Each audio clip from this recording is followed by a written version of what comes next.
My boss fucked my husband for promotions while I was pregnant and caring for his sick parents. The way I exposed their emails to HR and his entire company left them both jobless and speechless. But trust me, the title doesn't even cover half of the insanity. My name is Olivia, I'm 34, and I genuinely thought I was living proof that good things happen to good people. God, typing that out now makes me want to punch my past self in the face. So let me paint you the picture of how stupidly, blindly happy I was. I met my husband, let's call him Marcus, when I was 26. He was this charming IT guy who quoted obscure movies and brought me iced coffee during my lunch breaks when we worked at the same tech startup. We got married 2 years later. Small wedding, nothing fancy, but it felt right, like puzzle pieces clicking together, you know? Fast forward 5 years. I'm working as a project coordinator at a mid-size marketing firm, and Marcus has climbed his way up to senior developer at a software company. We're doing okay financially, not rich, but comfortable. We had this Sunday morning ritual that I swear was the glue holding everything together. Every single Sunday, no matter what, we'd wake up at 7 a.m., yeah, I know, psychotic for a weekend, and we'd make this elaborate breakfast together. I'm talking fluffy pancakes, crispy bacon, scrambled eggs with chives from our little kitchen herb garden. Then we'd take our plates out to this tiny balcony we had, and we'd just talk about everything, our week, our dreams, random shower thoughts, whatever. Marcus would always steal the last piece of bacon, every single time, and I'd smack his hand away and he'd grin like a little kid who just got away with stealing cookies. I lived for those mornings. Then life decided to dump an entire dumpster fire on our heads all at once. Marcus's parents, sweet people truly, both got diagnosed with serious health issues within months of each other. His dad had a stroke that left him partially paralyzed. His mom was dealing with stage 3 cancer. And because Marcus was an only child, and because his parents had always been the we don't want to burden anyone type, they'd let their medical insurance lapse. Yeah, so guess who stepped up? Me and Marcus. Mostly me, if I'm being honest, because Marcus was drowning at work trying to secure a promotion that would give us the salary bump we desperately needed for the medical bills. I'm talking about me driving 40 minutes each way after work to help his parents with basic stuff. Cooking meals, helping his dad with physical therapy exercises, sitting with his mom during chemo sessions while she threw up into a bucket and apologized the whole time like it was her fault. I'd get home at like 10 p.m., exhausted down to my bones, and Marcus would already be asleep because he'd been pulling 12-hour days at the office. Our Sunday morning breakfast stopped. We'd text each other, "I love you," before bed, like it was a chore we had to check off. That should have been my first red flag, but I just kept telling myself, this is temporary, we're a team, we'll get through this. And then, because apparently the universe thought I wasn't struggling enough, I found out I was pregnant. Look, we'd been talking about kids eventually, but this was not the plan. I was on birth control. I don't even know how it happened, but there I was, staring at 2 pink lines on a pregnancy test in the bathroom of Marcus's parents' house while his mom was napping in the next room. I cried. Not happy tears either. I'm talking full-on ugly crying, snot dripping, can't catch my breath sobbing, because I knew this was going to make everything 10 times harder. But when I told Marcus that night, he held me so tight and whispered, "We're going to be okay, I promise." And I believed him. I really, really believed him. So I kept going. I kept showing up. I worked my 8 to 5 at the marketing firm, then drove straight to his parents' house. I meal prepped on weekends.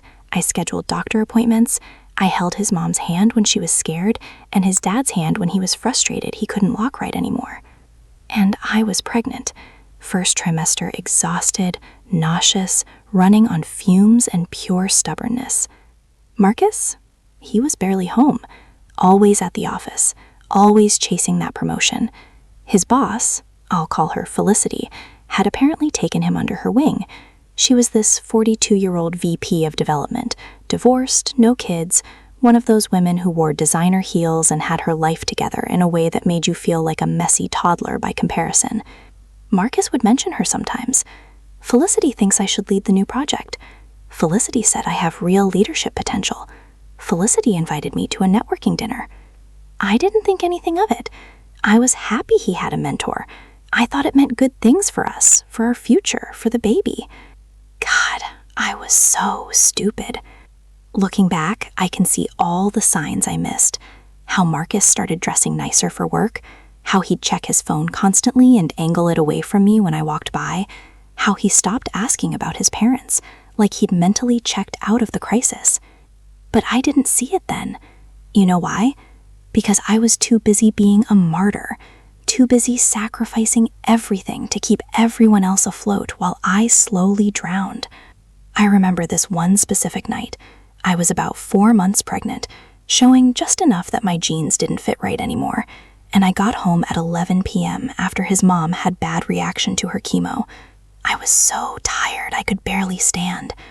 I walked into our bedroom and Marcus was already asleep. Again. I stood there in the doorway, watching him sleep, and I felt this wave of loneliness so intense I thought I might collapse. But I didn't wake him up. I didn't complain. I just crawled into bed and told myself tomorrow would be better. Guys, I know what you're thinking. You're screaming at your screen right now, "Olivia, wake up!" But when you're in it, when you're drowning, you don't realize you're drowning. You think you're just swimming really hard. That's where my head was. I was swimming for all of us. And Marcus, he was about to let me drown. The day everything cracked open was a Tuesday. Tuesdays were my late days at his parents' house because his mom had physical therapy in the afternoons and his dad needed help with his exercises.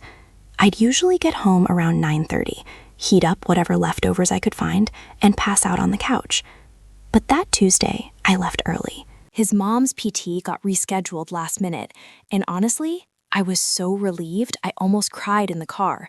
I had this wild fantasy of getting home, taking a real shower, not a 5-minute rinse off, and maybe, just maybe, having an actual conversation with my husband. I pulled into our apartment complex at 7 p.m. The sun was still setting. I remember thinking how weird it felt to see our building in daylight on a weekday. Marcus's car was in the parking lot. That was strange. He'd been working late every single night for months. But I figured maybe he was sick, or maybe Felicity had let him leave early for once. I walked up to our apartment door, juggling my purse and a grocery bag. I'd stopped to grab milk and bread, and I heard it. Music. Not loud, just present. Some indie playlist Marcus used to play when we first started dating. And I smiled, like an idiot. I actually smiled, because I thought, oh, he's home early. Maybe we can have dinner together. Maybe tonight will feel normal. I unlocked the door and pushed it open. The apartment was dim. Candles were lit on the coffee table. 2 wine glasses sat there, one half empty, one full. My brain stuttered. I stood there in the doorway, grocery bag cutting into my palm, trying to make sense of what I was seeing. "Marcus?" I called out. Silence. Then I heard it. A laugh. Light, feminine, coming from our bedroom. My heart started doing this thing where it felt too big for my chest, like it was swelling and pressing against my ribs, making it hard to breathe. I put the grocery bag down on the floor, slowly, carefully, like I was defusing a bomb. I walked toward our bedroom. The door was cracked open maybe 3 inches, and through that crack, I saw him.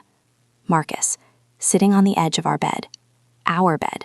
The one I'd been sleeping in while pregnant with his child, while caring for his parents. He wasn't alone. Felicity was standing in front of him. Her hand was on his shoulder. She was wearing this silk blouse that probably cost more than my monthly car payment, and she was laughing at something he'd said. I didn't see them kissing. I didn't see them naked.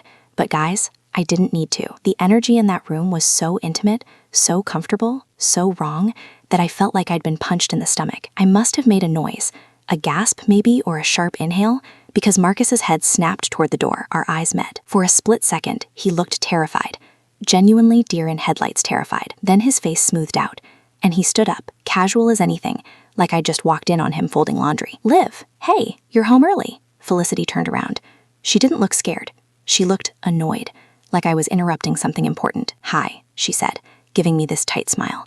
"You must be Olivia. I've heard so much about you." I couldn't speak. My mouth opened, but nothing came out. Marcus walked over to me, put his hand on my arm. Felicity stopped by to drop off some project files. We were just going over the presentation for Thursday. I looked down at his hand on my arm, then at the wine glasses in the living room, then back at his face. "Project files," I repeated. My voice sounded hollow. "Yeah, big client meeting this week. I told you about it, remember?" He didn't.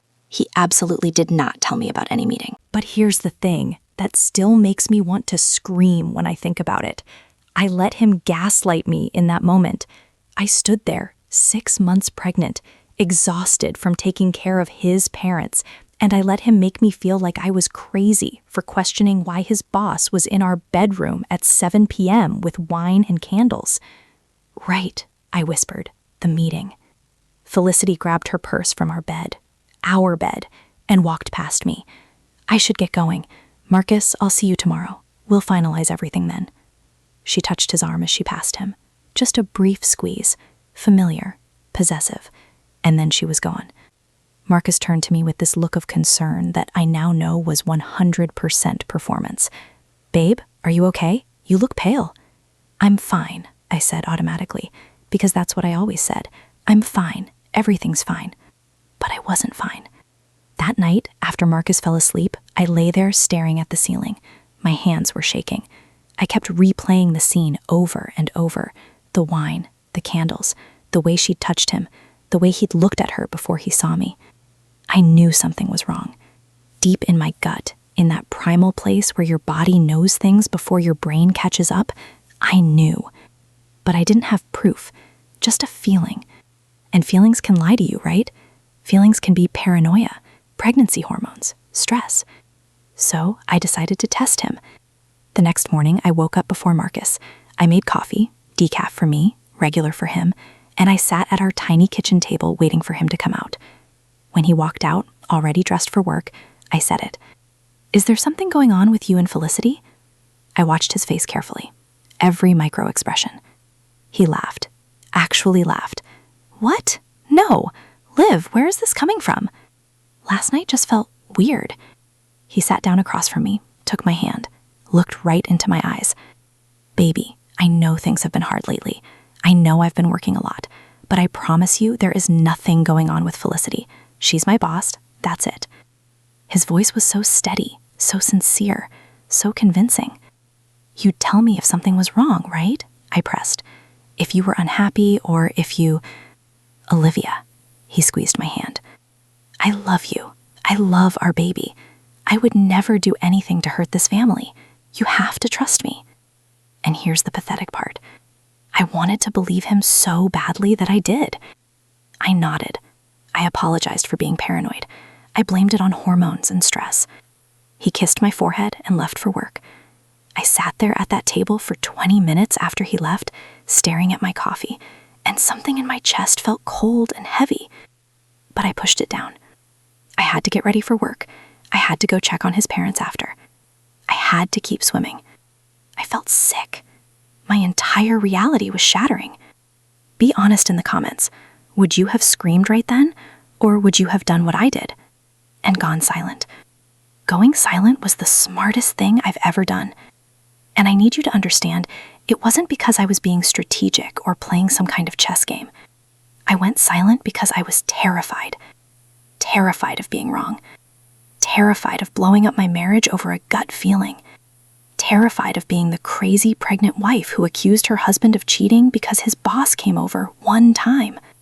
But that coldness in my chest, it never went away. So I started watching. Not like a detective or anything dramatic, just paying attention in a way I hadn't before. Marcus started staying later at work. 10 p.m. became 11. 11 became midnight. He'd come home smelling like expensive perfume, not mine. When I mentioned it, he said the office had gotten new air fresheners. Air fresheners. I actually accepted that answer. He stopped touching me, like completely. We'd gone from being the couple that couldn't keep our hands off each other to roommates who occasionally shared a bed. When I tried to initiate anything, just a hug, a kiss, something, he'd pat my shoulder like I was his grandmother and say he was exhausted. But he wasn't too exhausted to be on his phone constantly, texting, smiling at his screen. "Work stuff," he'd say whenever I glanced over. Then came the night that changed everything. I was 7 months pregnant at this point. Big, uncomfortable. My back ached constantly, and I had to pee every 15 minutes. His parents were doing better. His mom was in remission, his dad was walking with a cane, so I'd cut back my visits to twice a week. Marcus had told me he had a late meeting, some emergency with a client. He'd be home around 1 a.m. I couldn't sleep. My hips hurt no matter how I positioned myself. So at around 11:30, I got up to pee for the millionth time, and I saw his iPad on the kitchen counter. He'd left it unlocked. I'm not proud of what I did next, but I'm not sorry either. I opened his messages. The first few threads were normal: his parents, his college buddies, some work group chats. Then I saw it. A thread with just a letter F. Not even her full name, just F. My hands started trembling so badly I almost dropped the iPad. I opened it. Guys, the things I read in those messages made me want to vomit right there on our kitchen floor. Can't wait to see you tonight. Wear that black dress I like. Your wife really has no idea, does she? I love how you taste. 3 more months and you'll have the promotion. Then we can figure out our next steps.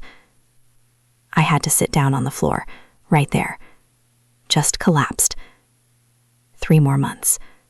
That's when my baby was due. He was planning to leave me after I gave birth, after I'd spent a year destroying myself to take care of his family. And the promotion, the one I thought he was working so hard for us, for our future, he was getting it by sleeping with his boss. I sat there on that cold kitchen floor at midnight, 7 months pregnant, reading message after message of my husband planning his exit strategy, and I felt something inside me die. Not my love for him. That was already dead, I just hadn't admitted it yet. It was my ability to be naive, to give people the benefit of the doubt, to be soft. That part of me died right there on the kitchen floor. And something else was born in its place. Something cold and calculating and absolutely done with being the good girl who sacrificed everything. I took photos of everything, every single message. I scrolled back months. I screenshotted it all and airdropped onto my phone. Then I closed the messages, locked the iPad, and put it back exactly where he'd left it. I went back to bed. I laid there in the dock, and I made a plan.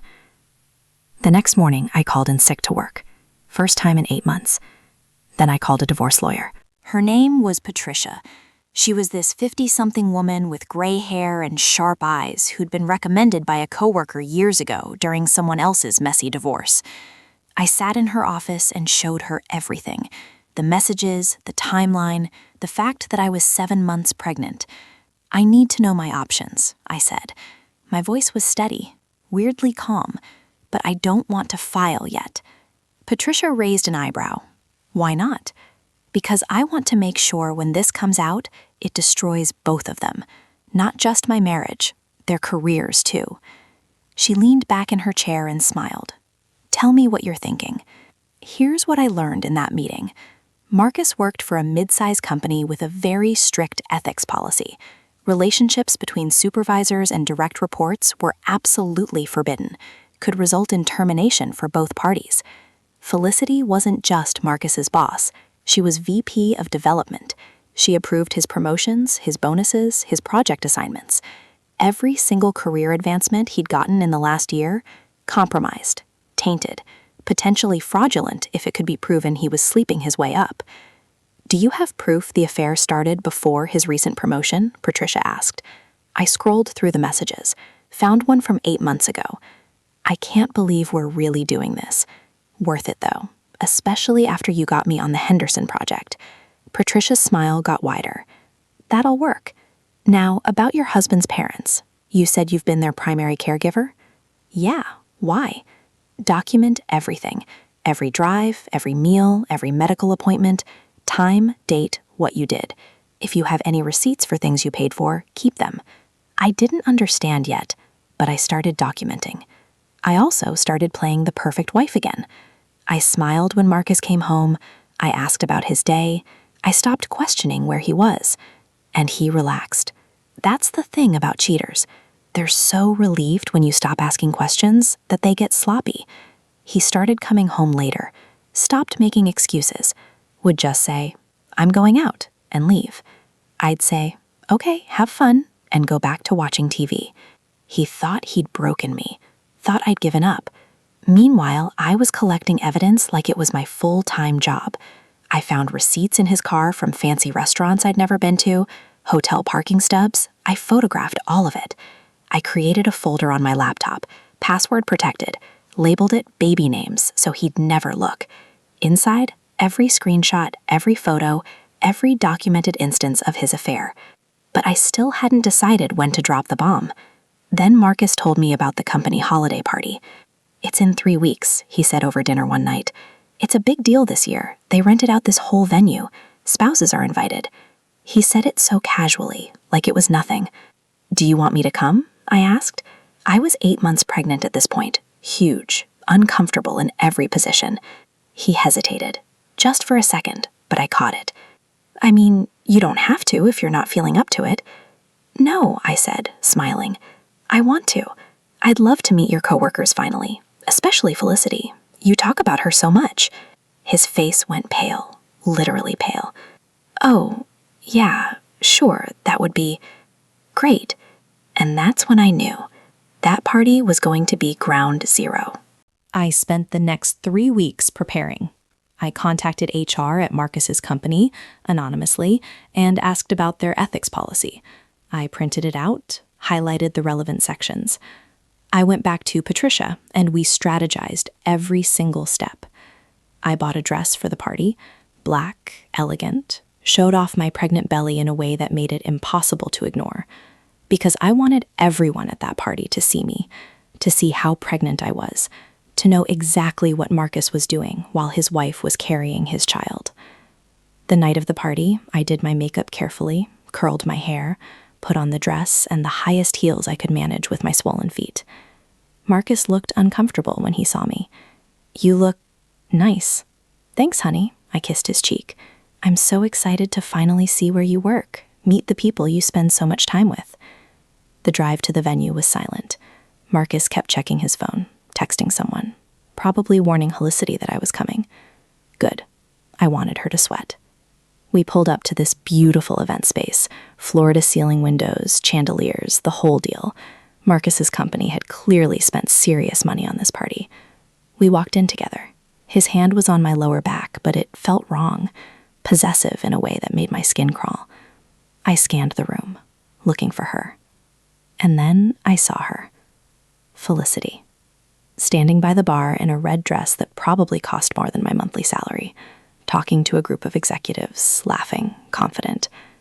She saw us. Saw me. For just a moment, her smile faltered. Then she recovered. Waved us over. "Marcus, you made it." She air-kissed his cheek, then turned to me. "And you must be Olivia. God, look at you. When are you due?" 5 weeks, I said sweetly. "I'm so glad I could finally meet you. Marcus talks about you constantly. You've been such a mentor to him." Her eye twitched, just slightly. "Well, he's an exceptional employee." "I'm sure he is," I said, still smiling. "He works so hard, so many late nights. I barely see him anymore. But it's worth it, right, for his career?" The air between us was thick, electric. Marcus looked like he wanted to evaporate. "I'm going to get us drinks," he said quickly. "Liv, ginger ale?" "Perfect." He escaped. Felicity and I stood there, looking at each other. "So," I said quietly, so only she could hear, "how long did you think you could keep this going?" Her face went blank. "I don't know what you—" "Yes, you do." I walked away before she could respond. Found a table. Sat down. My heart was racing. My hands were shaking. But I felt alive for the first time in months. This was it. The moment I'd been planning for. The room was packed. At least 200 people. Executives, employees, their spouses. Everyone who mattered at Marcus's company was here. Perfect. I sat at that table for about 20 minutes, just watching. Watching Marcus avoid eye contact with Felicity across the room. Watching her down her wine a little too fast. Watching the CEO, this older guy named Bernard, make his way around the room, shaking hands and laughing at people's jokes. My phone buzzed. A text from Patricia, my lawyer. "You sure you want to do this tonight? Once you start, there's no going back." I typed back. I'm sure. She sent me a thumbs up and 3 words. Burn it down. Marcus came back with my ginger ale. He was sweating despite the air conditioning. You okay? He asked, sitting next to me. I'm great, I said. This is nice, fancy. You must be so proud to work here. Yeah, it's good. Is that the CEO? I pointed at Bernard, the one in the navy suit. Yeah, that's Bernard. Why? No reason, just curious about the people in charge. I sipped my ginger ale. When do they do speeches and stuff? Awards? Marcus checked his watch. Usually around 8:30. Why are you asking so many questions? I'm just interested in your world, babe. I feel like I've been so disconnected from it lately. Taking care of your parents, being pregnant, I've missed out on so much of what's going on with you. The guilt flickered across his face. For just a second, he looked like the man I married. The one who brought me iced coffee and quoted obscure movies. Then it was gone. I'm gonna go say hi to some people from my team, he said, standing up. Will you be okay here? I'll be fine. Go ahead. He walked away, straight to Felicity. I watched them. They stood close. Not inappropriately close, but close enough that I could see the familiarity between them. The way she touched his arm when she talked. The way he leaned in to hear her over the music. 8:15. I got up, walked to the bathroom, locked myself in a stall, and pulled out my phone. I opened the email I drafted 3 days ago. Triple-checked the recipient list. Bernard, CEO. The entire HR department. All VPs and department heads. Marcus's direct team. Company-wide announcement list. The subject line read, Ethics Violation Report. Evidence attached.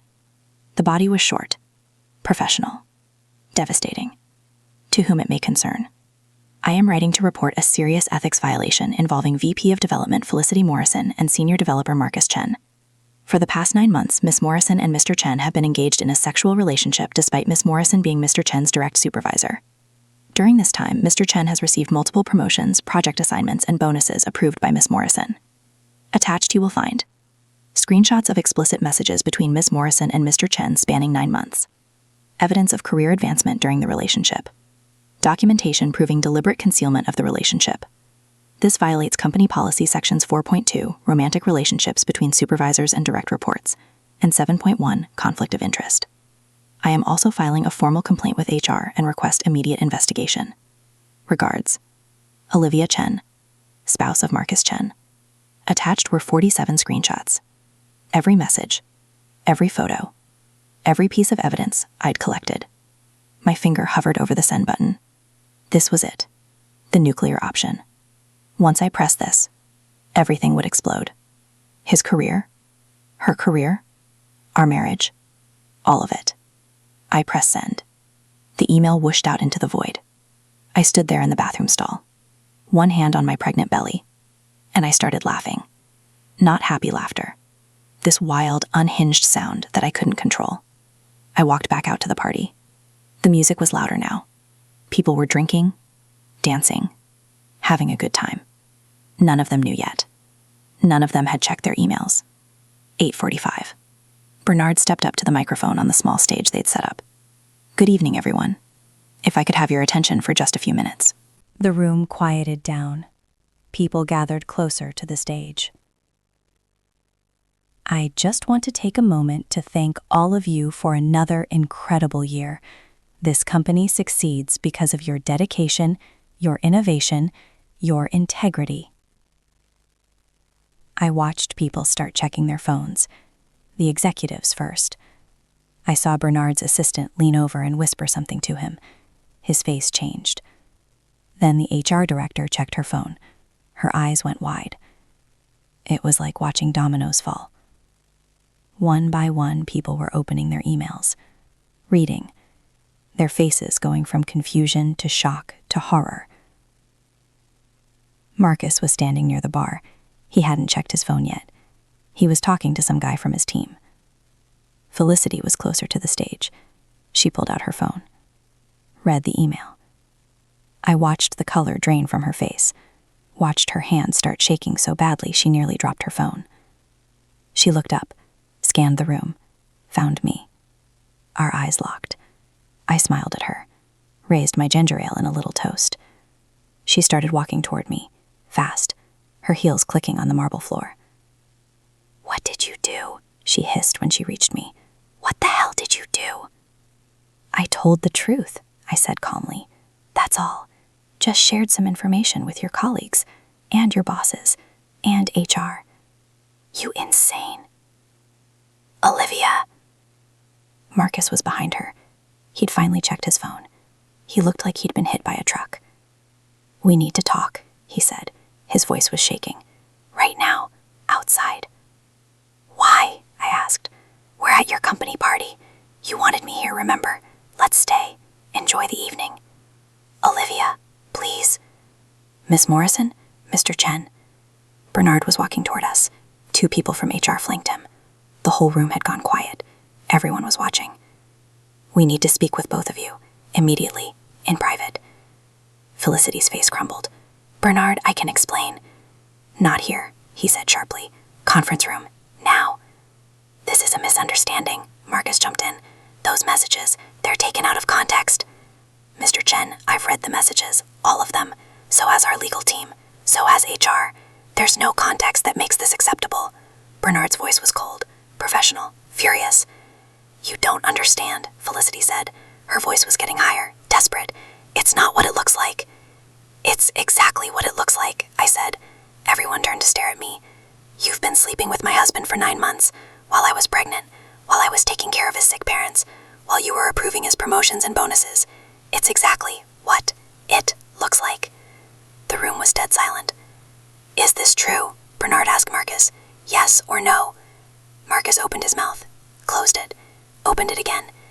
"It's complicated," he finally said. "No," I laughed. "No, it's really not complicated at all. You cheated on your pregnant wife with your boss. She gave you promotions in exchange for sex. That's not complicated. That's just gross." "You don't get to do this," Felicity suddenly snapped, turning on me with real venom. "You don't get to come here and ruin everything because you're bitter." "Bitter?" I stepped closer to her. "I spent a year destroying myself for this man. I worked full-time while pregnant. I took care of his parents through cancer and strokes. I gave up my sleep, my health, my happiness, and he repaid me by screwing you in hotel rooms while I was sitting in chemotherapy wards with his mother." My voice cracked, not because I was sad, because I was furious. "So yeah, maybe I am bitter, but you know what? I'm also right, and you both know it." Felicity's face went through all the stages. First, denial. "Those messages are fake. They have to be." Then rage. "How dare you spy on us? That's illegal." Then bargaining. "Please, Bernard, we can work this out. It was a mistake." Marcus just stood there, frozen, like a mannequin. "Mr. Chen, Ms. Morrison," Bernard said, "you're both suspended effective immediately, pending investigation. Security will escort you out. Someone from HR will contact you about next steps." "You can't do this," Felicity said, but her voice was small now, broken. "I absolutely can, and I am." 2 security guards appeared. They must have been called while we were talking. "This way, please." Felicity looked around the room, at all her colleagues, her subordinates, the people she'd managed and mentored and worked with.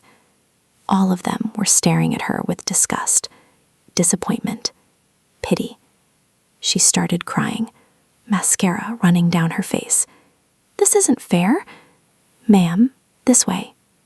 They started walking her toward the exit. Marcus finally looked at me, really looked at me. "I'm sorry," he whispered. "No, you're not," I said. "You're sorry you got caught. There's a difference." "Liv, please, can we just talk?" "Sir, you need to leave now." The security guard put his hand on Marcus's shoulder. "Wait," Marcus said. "My wife, she's pregnant. She needs a ride home." "I'll get an Uber," I said. "Don't worry about me. You stopped worrying about me 9 months ago anyway." They walked him out. The entire party watched them leave, Felicity sobbing, Marcus shell-shocked. Both of them escorted out like criminals. The second they were gone, the room erupted. Everyone started talking at once. Whispers turned to full conversations, turned to gasps and exclamations. I stood there in the middle of it all, 8 months pregnant, alone, triumphant. Bernard approached me. "Mrs. Chen, I am so incredibly sorry. We had no idea this was happening. If we had known..." "I know. It's okay." "It's not okay, but we will handle this appropriately. You have my word." He paused. "Do you need anything? A car? Someone to..."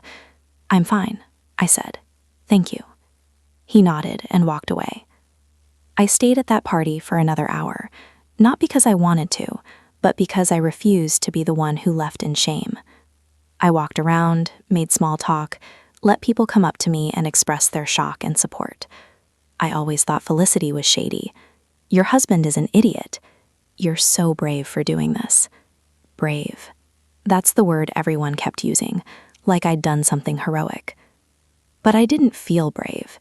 I felt empty, hollow, like I'd burned down a building I used to live in, and now I was standing in the ashes trying to figure out where to go next. At 10 p.m., I called an Uber, walked outside, got in the car. The driver tried to make small talk. "Big party?" Something like that. When I got home, the apartment was dark. Marcus wasn't there. He'd probably gone to a friend's place or a hotel. I walked to our bedroom, changed into my pajamas, laid down in our bed, and I cried. For the first time since finding those messages, I let myself cry. Not for Marcus, not for our marriage. For the version of myself who'd woken up every Sunday morning excited to make pancakes and steal bacon with the man she loved. That girl was gone. I'd killed her along with everything else tonight. But maybe that was okay. Maybe she needed to die so I could become whoever came next. It's been 2 years since that night. 2 years since I torched my entire life and walked through the flames in a black dress and heels I could barely stand in. Let me tell you where everyone ended up, because I know that's what you're here for. The scoreboard, the receipts, the proof that karma is real, and sometimes she needs a little help. Felicity got fired 3 days after the party. Not suspended. Fired. Turns out the HR investigation didn't take long when I'd already done all their work for them. She tried to lawyer up, threatened to sue for wrongful termination, but her attorney took one look at those messages and basically told her she didn't have a case. Last I heard, and yes, I kept tabs, I'm petty like that, she's working at some tiny startup making half her old salary. Her LinkedIn is private now. Her Instagram is gone. She basically vanished from the professional world she'd spent 20 years building. Play stupid games, win stupid prizes. Marcus got fired too, same day as Felicity. The company's legal team determined that every promotion, every bonus, every project assignment he'd gotten in the past 9 months was compromised. They couldn't prove which decisions were merit-based and which were other reasons, so they cut their losses and cut him loose. He tried to fight it, hired a lawyer, claimed he was being discriminated against or some nonsense. His lawyer dropped him when the divorce proceedings started, and I presented my evidence to the court. Oh yeah, we got divorced. Shocker, I know. It took 11 months to finalize because Marcus fought me on everything. Custody, assets, support. He actually had the audacity to ask for spousal support because he'd lost his job due to marital conflict. My lawyer laughed so hard I thought she was going to pull a muscle. The judge was not amused by Marcus's arguments, especially when I showed up with my detailed documentation of every single thing I'd done for his parents. Every meal, every drive, every medical appointment, every dollar I'd spent. I also had his parents testify. Yeah, that was awkward. They'd been horrified when they found out what Marcus had done. His mom actually called me crying, apologizing like it was somehow her fault that her son was a cheating scumbag. His dad wanted to disown him on the spot. They testified that I'd been their primary caregiver during their medical crises, that Marcus had been absent, that I'd sacrificed my time, money, and health to help them, while their son was busy climbing the corporate ladder on his back. The judge awarded me full custody of our daughter. Oh yeah, I had a girl. Her name is Maya, and she's the only good thing that came out of that nightmare. Marcus gets supervised visitation every other weekend. He has to pay child support, alimony for 3 years, and he had to split our assets 50-50, even though he tried to argue he deserved more because he'd been the breadwinner. The The judge actually rolled his eyes at that one.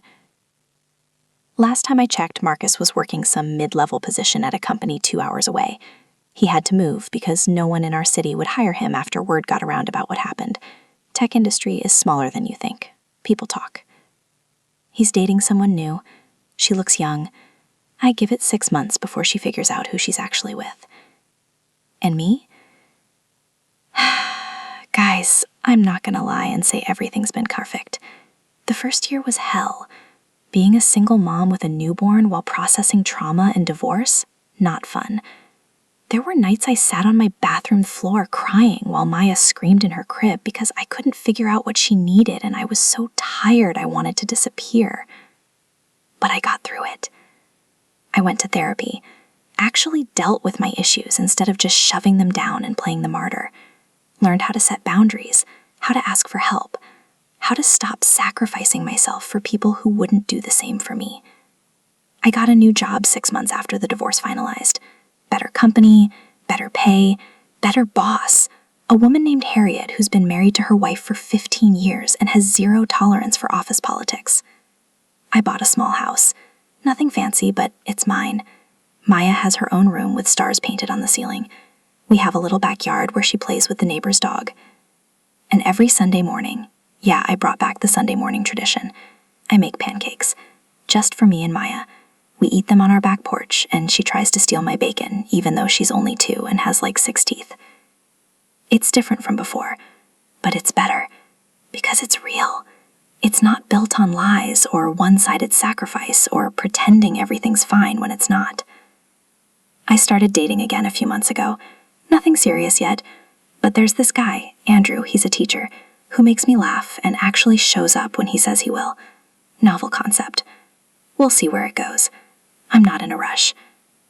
Sometimes people ask me if I regret how I handled everything, if I wish I'd done it differently, handled it privately instead of blowing up Marcus's career along with his marriage. And honestly, No. No, I don't regret it. Because here's what I learned. You can be kind and forgiving and self-sacrificing all you want, but some people will take and take and take until there's nothing left of you. And they won't feel bad about it. They'll just move on to the next person they can use. Marcus didn't respect me when I was being the good wife. He respected me when I became someone who wouldn't tolerate his garbage. Felicity thought I was weak because I was pregnant and tired and putting everyone else first. She learned different. So yeah, I burned it all down. And I'd do it again. God, that sounded dramatic, but you know what I mean. The point is, don't set yourself on fire to keep other people warm. Don't ignore your gut when it's screaming at you that something's wrong. And if someone betrays you in the worst possible way, make sure the whole world knows about it. Okay, I'm done ranting. Maya's waking up from her nap, and I've got to make dinner. Thank you for listening to my insanity. It felt good to finally get the whole story out there. If you love for seeing entitled people get absolutely destroyed, hit that subscribe button. I drop a new story every single day, so you don't want to miss tomorrow's update. But don't go yet. If you thought this cheating boss was bad, you need to watch the video on your screen right now. It involves a stolen inheritance, a fake paternity test, and a grandmother who catfished her own grandson to expose his gold-digging fiancé at wedding reception. The ending is even worse. Click it, and I'll see you there.